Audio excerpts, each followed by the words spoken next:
out of the ring to one that's on the verge of using a thumb or a pinky. It's Tom Brady, who made some news today during an interview with Michael Strahan on Good Morning America. The 7-time Super Bowl champion spoke about his future and the ever-looming idea that one day he's going to no longer play football.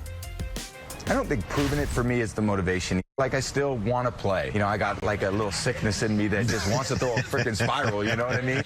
Also about football, once you stop, you can't go back and do it. I got some more football in me, not a lot, and I know that, but what I got left, I'm gonna give everything I got. All right, so Willie, the quote there, he's got football in him, not a lot, but he's got football in there. Does that sound different to you than previous years of Tom Brady talking about the eventual end? Well, it's the truth, you know, and after 22 years, going into his, 22nd year now of playing football, yeah, he doesn't have a lot. He's not going to play for 30 years or another 15, 18, whatever years. He knows his timetable. He knows that, you know, he's played a very long time at a high level. And I think for most competitors, the one thing you don't want to do is continue to stay in the game if you're not producing, if you're not playing at a certain level. And he understands that. To maintain that, it takes a lot of work. We've trained together. We've worked together.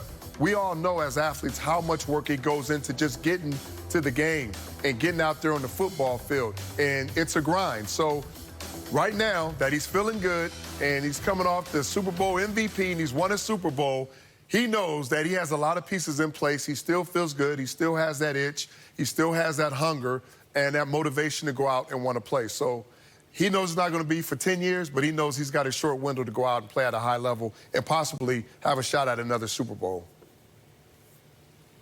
Well, I think, Willie, that this is a very good team around Tom Brady. Right.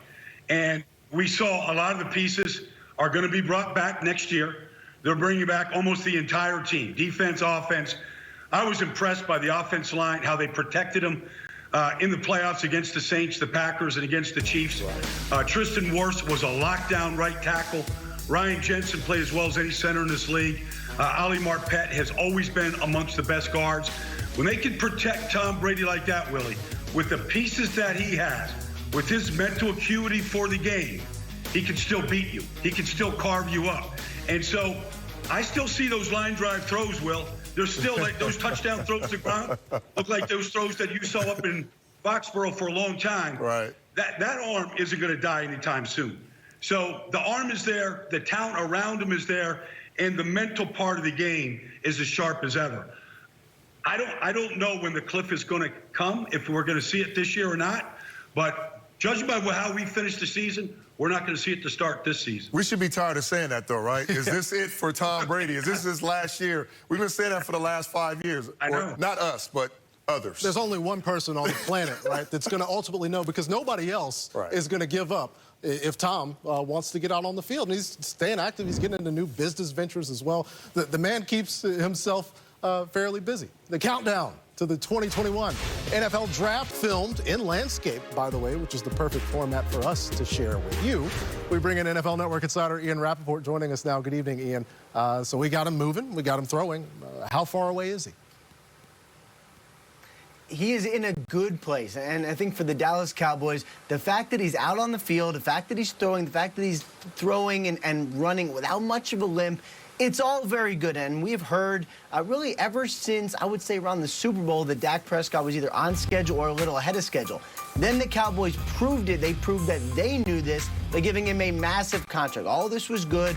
All this was positive. The fact that he's able to do a 3-step drop, get out on the field, just kind of throw a little bit, it's all good. But it doesn't necessarily mean, Patrick, that we're going to see Dak Prescott on the field, going through OTAs, doing minicamp as if it's normal. In fact, I'd be a little surprised if that was the case.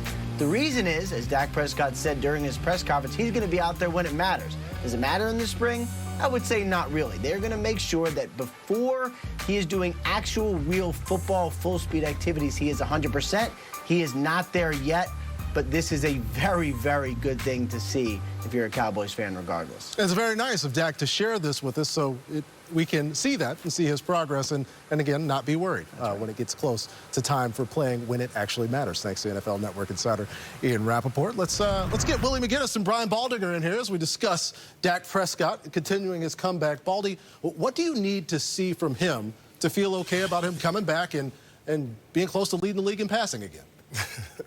Well, I mean, we need to see more than a glimpse of him turning a double play like we just saw. But that's everybody has the beginning, the first day, the early start of coming back from an ankle dislocation and a fracture, a very severe injury, had immediate surgery after that game against the Giants that night. So, you know, I mean, this is just a step-by-step process right here.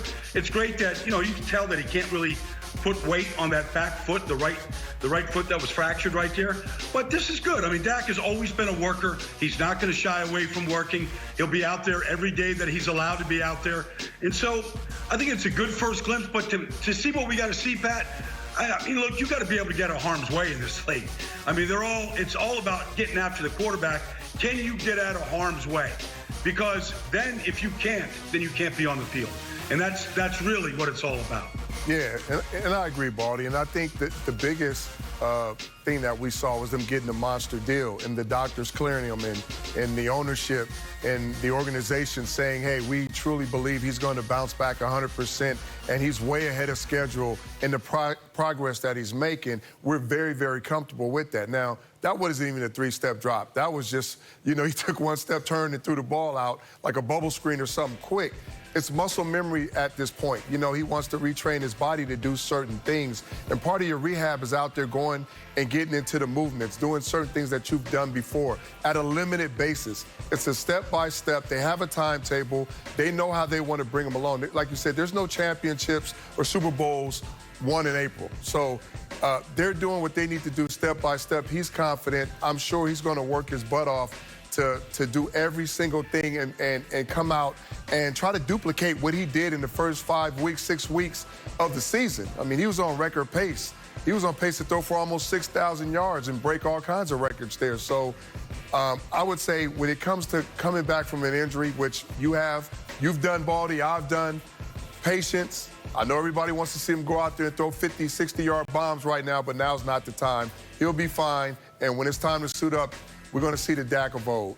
I think it speaks to both Dak Prescott and the 2020 Dallas Cowboys that the biggest concern isn't necessarily him coming back from a compound fracture. It's the rest of the team, and we're going to get to that later on